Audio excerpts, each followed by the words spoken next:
¿Cómo están? Nos reencontramos en este espacio de entrevistas, de conversaciones, en relación a la literatura, pero en este caso también al periodismo y en específico a la situación que se vive en El Salvador. Le doy la más cordial bienvenida junto a Óscar Martínez, es el jefe de redacción del medio El Faro, pero además también autor de Los muertos y el periodismo, y también aquí tengo el destacado y premiado libro El niño de Hollywood. Y tantos otros más, reconocimientos también en el ejercicio del periodismo. Así que muchas gracias, Óscar, por estar junto a nosotros. Un gusto acompañarte, Viviana. Un gusto estar aquí, además. Óscar, para partir, quiero leer la página 13 de este libro, donde tú haces algunas preguntas que yo creo que son las adecuadas y las que nos llevan a entender un poco todo tu trabajo en estos años en el periodismo, que es cómo es no tener oportunidades, cómo se ve ser miserable, cómo viven los últimos de la fila, qué piensan de nosotros, qué es la violencia extrema, por qué no se rinden, por qué siguen, por qué matan, por qué no matan, qué es justicia para esa gente y democracia y gobierno y leyes, qué son ellos según ellos, qué somos nosotros, cuándo se hartarán por fin. Son parte un poco de los temas que están presentes en todo tu trabajo en estos años de investigación, que te has dedicado a contarle al mundo qué sucede en El Salvador, qué sucede con las maras, con las pandillas, y por estos días también qué sucede con una figura como la de Nayib Bukele. Mira, sí, yo soy de una generación de posguerra. En El Salvador la guerra acaba en el 92. Nosotros vivimos nuestra infancia y parte de la adolescencia durante la guerra. Y cuando la guerra termina, El Salvador seguía siendo un lugar muy violento. Entonces, desde que inició mi carrera he intentado entender, no solo en El Salvador, en Guatemala y en Honduras, por qué somos sociedades tan violentas, por qué nos matamos tanto. El Salvador y Honduras han estado en el top durante años de los países más homicidas del planeta Tierra. El Salvador ha llegado a tener tasas de 106 homicidios por cada 100.000 habitantes. Eso es una barbaridad que ni un país en guerra civil abierta ha llegado a tener. Entonces, estos libros que ves acá son parte de la explicación que hemos dado a por qué somos tan violentos. El niño de Hollywood es una explicación sobre qué es la Mara Salvatrucha, Sí. a través de uno de sus sicarios que asesinó a 56 personas. Y Los muertos y el periodista es un libro distinto, porque es el único libro, no sé si es un ensayo o una crónica, o un ensayo con crónica, o una crónica con ensayo. Pero es la historia, está hilvanado alrededor de la historia de un muchacho desahuciado que conocí, Rudy, un pandillero que no sabía ni qué edad tenía, si 14, 15 o 16, y que estaba condenado a muerte. Entonces, alrededor de la figura de Rudy y de su asesinato, porque lo asesinaron, tal como lo supe desde el día en que lo conocí, sabía que lo iban a asesinar. Alrededor de eso hilvano lecciones periodísticas y otras microhistorias de relación con fuentes en ese pozo oscuro de violencia que he cubierto toda la vida. Ahora, eso no ha sido un camino fácil. Tú vives amenazado por el gobierno de Nayib Bukele, que incluso te ha interpelado en cadena nacional. Y tú diriges la redacción de un diario que también, antes de que él llegara al poder, denunciaba, por ejemplo, los actos de corrupción de un gobierno de izquierda. ¿Cómo es ejercer el periodismo en Centroamérica y en especial en El Salvador? Mira, te voy a contar cómo es y después te voy a hacer un matiz centroamericano. Hacer periodismo ahora mismo es muy difícil en El Salvador, tanto que en El Faro hemos mudado la personería jurídica a Costa Rica, porque Bukele anunció en cadena nacional que nos acusarían de lavado de dinero. Nosotros, tal como acabas de decir, hemos cubierto en todos los gobiernos, el de derecha en la posguerra, el de izquierda, la izquierda, ahora Bukele. El Faro tiene como misión vigilar el poder mientras el poder se ejerce. Y lo bueno es que cuando llegamos a Bukele, bueno, entre comillas, ya llegamos un poco entrenados, nunca le hemos caído bien a ningún presidente, porque a nadie le gusta que lo vigilen, a nadie le gusta que le cuenten las costillas y que digan cuánto se ha robado, o cómo desvía fondos, o de qué forma hace sus negocios a través de Islas Vírgenes Británicas. El problema con Bukele y lo diferente de su circunstancia es que por primera vez un hombre tiene todo el poder. En aquellos casos luchábamos contra pedazos del Estado que nos querían destruir, incluso policías que llegaron a tratar de asesinarnos a la casa. En el caso de Bukele es un hombre, todo el poder, y eso cambia el juego totalmente.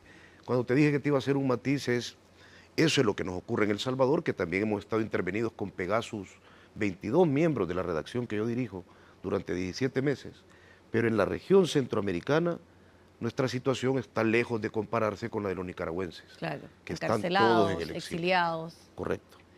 Sí, Óscar, y en ese caso, también enfrentas a una figura hoy muy popular y admirada, que se reelige, más allá de que hubo artilugios para que él pudiera hacerlo, ¿no? Como tener el control del poder legislativo, del poder judicial, de los militares, que además tiene esta lógica como mesiánica, ¿no? De decir que prácticamente es Dios quien lo ha puesto ahí. Y no es algo tan extraño. Milei también, cuando uno empieza a indagar un poco en su historia, dice que Jesús le dijo que él iba a ser el presidente argentino. O sea, está ese componente también. Y el control, tú dices, ¿no? Total, del poder. Pero además, acá en Chile hace poco hubo una encuesta donde la mayoría de los chilenos dice que le parece que es una buena figura, donde dicen que nosotros necesitamos un personaje, una autoridad, un presidente como Bukele. Tú puedes ver hasta, y me ha tocado a mí, taxis que atrás dice necesitamos un Nayib Bukele. ¿Cómo ves el ejercicio de tu profesión, lo que ha sido también para ti enfrentarte a una figura que hoy es altamente popular y admirada? Bukele es sumamente admirado y en El Salvador también lo es, aquí en Chile también, ya me di cuenta. Nomás llegué, 3, 4 personas me dijeron que querían un Bukele. Yo creo que la gente que dice que quieren un Bukele no saben quién es Bukele. Aquí en Chile habrá algunas personas que lo saben, la otra gente lo que ha consumido son las imágenes propagandísticas que este gobierno ubica muy bien. Por ejemplo, me atrevo a retar a la gente que ve tu programa, estoy seguro de que han visto las imágenes de la megacárcel de Bukele. Sí. En esa cárcel están los pandilleros que Bukele les quiere enseñar. Están los capturados en el régimen que Bukele ha seleccionado para enseñarles. En El Salvador hay otras cárceles a donde nunca ha entrado una cámara y donde la gente se está muriendo y los cuerpos están saliendo como si fueran cuerpos que salieran de Auschwitz. Es decir, hay algunos cuerpos, como la historia de Juan Saúl, que la acabamos de hacer, que no era pandillero, que un juez lo declaró libre y muere de cáncer después de salir en los huesos del régimen de excepción. Bukele tenía empresas de publicidad antes de entrar a ser alcalde de un pequeño pueblo llamado Nuevo Cuscatlán. Es un hombre que conoce las estrategias de difusión. Hay una escena muy sincrética de Bukele, ahora que hablaba de todos estos autoritarios actuales y sus relaciones místicas. Milei incluso hablaba con su perro muerto, Sí, lo cual los clonó. ya tiene un nivel para que la gente se preocupe un poco más. Pero Bukele tiene una escena muy sincrética. Hubo un momento en el que la Asamblea Legislativa, antes de que la controlara plenamente, que eso ocurrió en mayo de 2021, no le aprobaba un préstamo de seguridad a la velocidad que Bukele quería. Entonces Bukele, rodeado de militares y rodeado de camarógrafos que lo filmaban para las redes sociales, que trabajaban para él, se toma la Asamblea Legislativa, se sienta en el asiento del presidente del primer órgano del Estado y dice: voy a hablar con Dios para ver si disuelvo la Asamblea Legislativa. Y Dios le contesta en el momento. Él tiene línea directa, él cierra los ojos, empieza a hablar con Dios en una especie de trance actuado y Dios le dice que tenga paciencia, según Bukele luego dijo. Eso es muy sincrético de quién es Bukele. Militares, cámaras y Dios. Toda una puesta en escena, pero lo increíble es que eso permea, llega, y que hay gente que no cuestiona, que más bien prefiere eso a una democracia, porque precisamente hoy el mundo, y sobre todo en aquellas donde hay crisis de seguridad, y también eso ha estado presente en un debate en nuestro país, es que todos los otros derechos no importan si te ves y te sientes amenazado. Y esa es la respuesta un poco que Bukele ha dado a esa problemática. ¿Cómo lo entiendes tú, que estás en el día a día y que es una de las cuantas razones por qué es una figura admirada hoy? Mira, yo he cubierto violencia y marginalidad gran parte de mi vida. Los libros estos Sí. son productos de eso. Yo no tengo ninguna duda de que la gente que vive en los cinturones marginales, violentos de nuestras sociedades, tiene todo el derecho de estar harta. Les hemos dejado tan poco. ¿Qué les dejamos? No les dejamos absolutamente nada. La justicia no era expedita, las leyes no se cumplían en ese lugar, los estados criminales gobernaban sus sitios, el transporte público los vomitaba al llegar a sus escuelas, y los hospitales nauseabundos donde les pedimos que atendieran a sus hijos nos darían asco a nosotros. Entiendo que la gente esté harta. Lo que pasa es que hay un truco en esto de los autoritarios. Bukele destruyó a las pandillas, eso es un hecho. Destruyó a las pandillas destruyendo la democracia, es decir, los contrapesos, etc. Y con un régimen de excepción que ha encarcelado a 1 de cada 57 salvadoreños. 1 de cada 57 salvadoreños está preso. Todos los juicios son secretos. La gente que está presa y que era inocente no salen de las comunidades donde yo vivo, salen de las mismas comunidades donde había las pandillas. Es paradójico, pero lo que la gente olvida es que cuando el autoritarismo muerde, primero muerde en esas comunidades. Se encarcela la pobreza. Sí, es decir, no es tan... Pero recuérdenlo, la historia de Latinoamérica es muy elocuente a la hora de contarnos qué ocurre cuando se le da todo el poder a un hombre. Aquí ya lo vivieron, aquí ya saben lo que pasa cuando se le da todo el poder a un hombre. Y los primeros sitios donde se recluta forzosamente, donde se encarcela injustamente, donde se reprime con el ejército, no son los barrios pudientes. Son esos barrios donde la gente padeció democracias raquíticas que les dejó muy poco. Y luego va a llegar el autoritarismo y van a ver, les va a dejar mucho menos. Otra cosa que tú has planteado en tu ejercicio como periodista es recordar que el origen de Bukele es de la izquierda, que participó incluso en los procesos guerrilleros y que más bien se te hace una figura que hoy cercana a Donald Trump, a Milei, lee ciertos oportunismos de dónde tiene que posicionarse, más que tener una cierta convicción ideológica. Bukele tiene un proyecto mesiánico y personalista. Él cree que él debe estar en el poder y perpetuarse. Hay una... Bukele antes era del FMLN, la exguerrilla, y fue alcalde de Nuevo Cuscatlán y de la capital con la exguerrilla. Y él se escinde cuando la exguerrilla decide no otorgarle la candidatura presidencial y lo terminan expulsando después del que hizo una serie de actos de ruptura interna con el partido. Pero Bukele borró 144 tweets cuando ya se convirtió en un hombre de derecha y cuando ya iba a dar conferencias de prensa y participaciones en la Heritage Foundation en Washington. Bukele borró 144 tweets. Nosotros en El Faro lo recuperamos con algo que se llama Wayback Machine. Y en esos 144 tweets Bukele felicitaba al Che Guevara, no lo felicitaba, pues hacía una conmemoración en el aniversario de su muerte, Claro.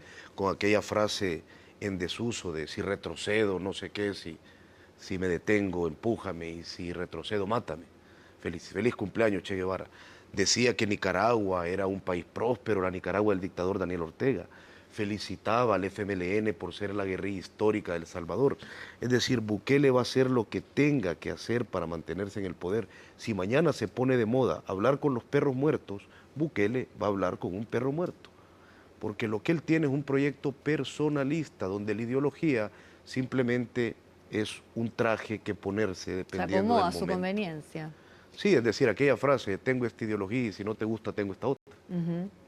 Oscar, pero bueno, tú has dicho que en tu función periodística y también en en tu investigación está siempre, incluso uno puede ahí jugar con el nombre de tu medio, el faro, ¿no? Iluminar, vigilar, estar atento a lo que ocurre en relación al ejercicio del poder.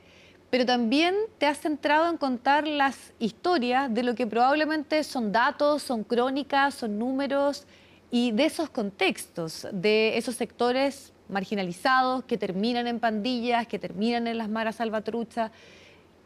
¿Por qué quieres y crees que es, y volviendo ahí un poco a la pregunta inicial, contar esas historias también, cuando hoy podríamos decir lo que más busca la ciudadanía es prácticamente ocultarlas, no hay interés, porque es el problema, ¿no? Es el problema que tiene a las sociedades hoy en estas situaciones de inseguridad.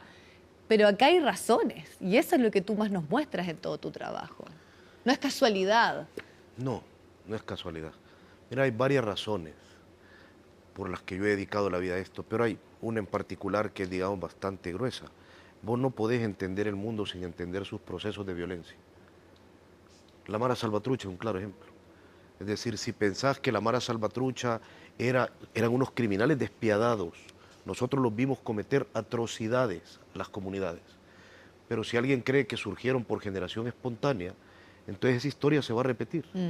Si se entiende que son un producto de la posguerra, de una guerra que fue financiada por Estados Unidos, que generó a 85,000 desplazados que llegaron al sur de California, que intentaron buscar paz, pero encontraron un ecosistema de 64 pandillas y crearon una para defenderse, porque no los aceptaban en ninguna. Y luego fueron deportados a un país en construcción después de esa guerra y se multiplicaron. Y luego encontraron un nicho tremendo en un país con gran desigualdad, pobreza y orfandad después de la guerra. Si explicar los procesos, entonces todos estos cantamañanas, como Milei, Bolsonaro, Trump, que dice que la gente se come a los perros, no nos pueden dar fácilmente lo que nos quieren dar. Si entendemos los procesos históricos, si explicamos la violencia con sus argumentos, no puede venir ningún señor Rubio a gritar que alguien se come los perros y las mascotas con tal facilidad. Eso es lo que intento hacer, explicar los procesos violentos te permite entender lo que vos decías, que hay razones, que las cosas ocurren por algo.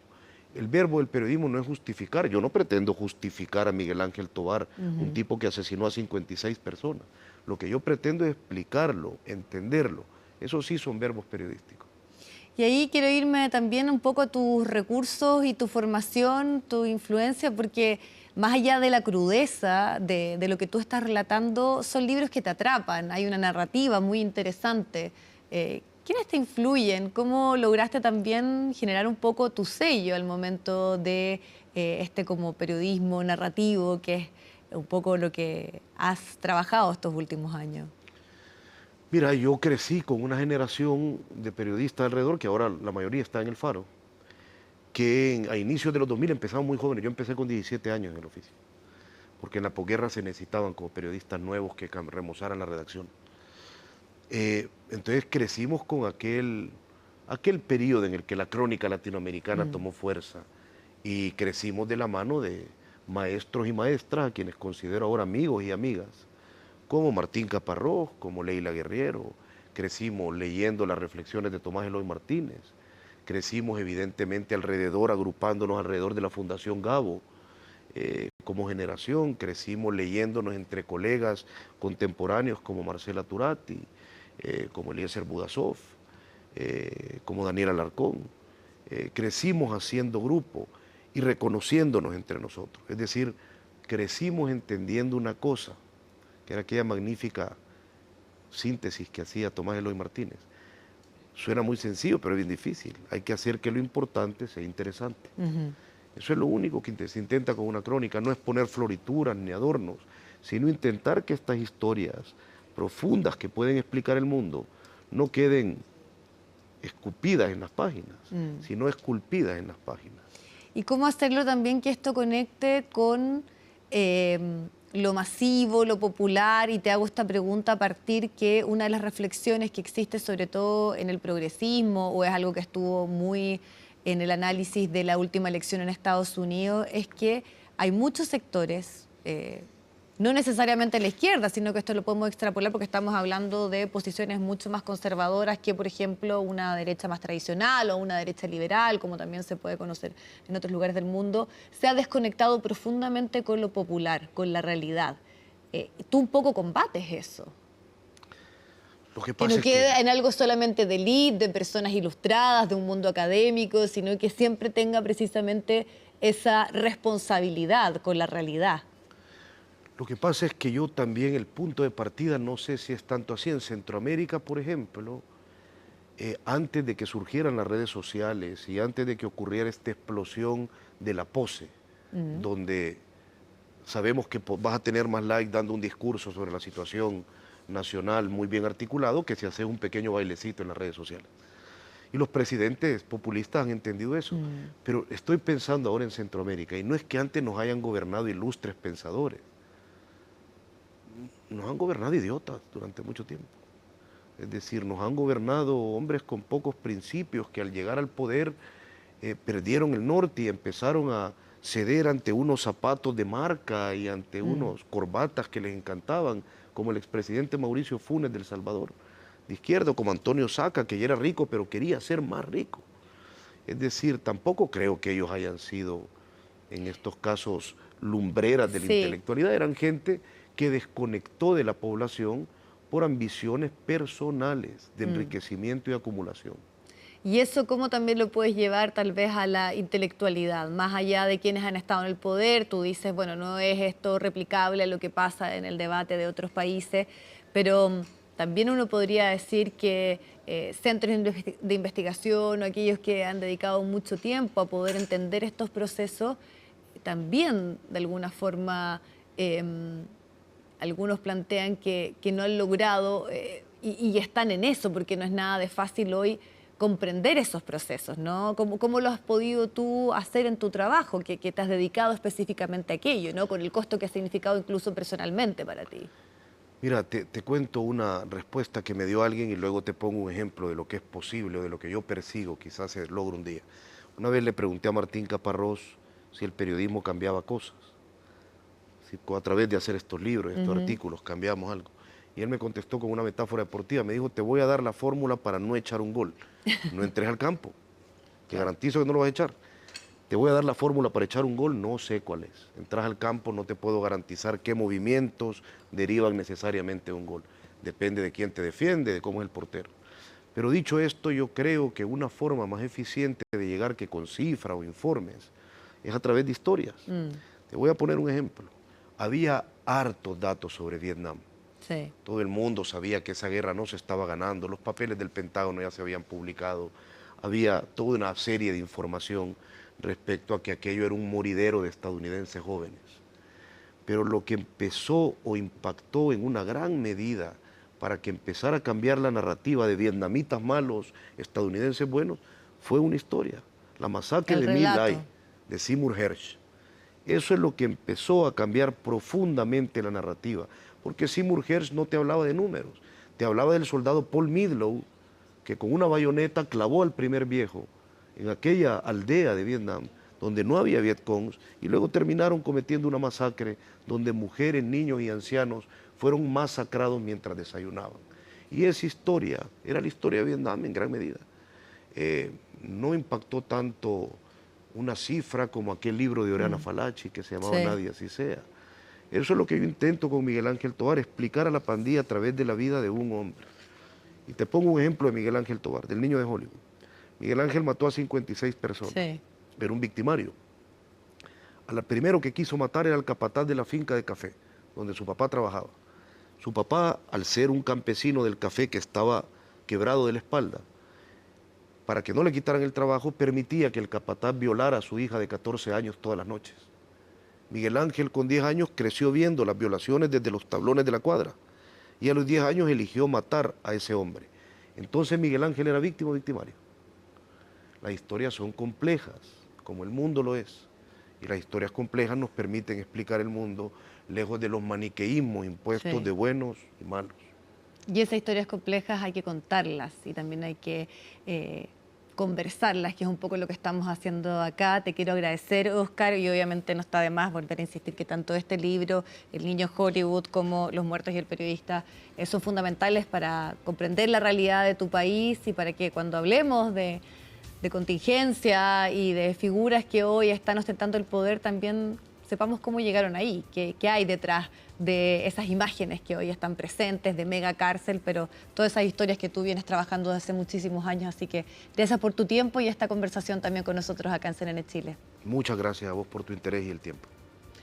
Y nosotros nos reencontramos pronto en otra interesante conversación. Que estén muy bien.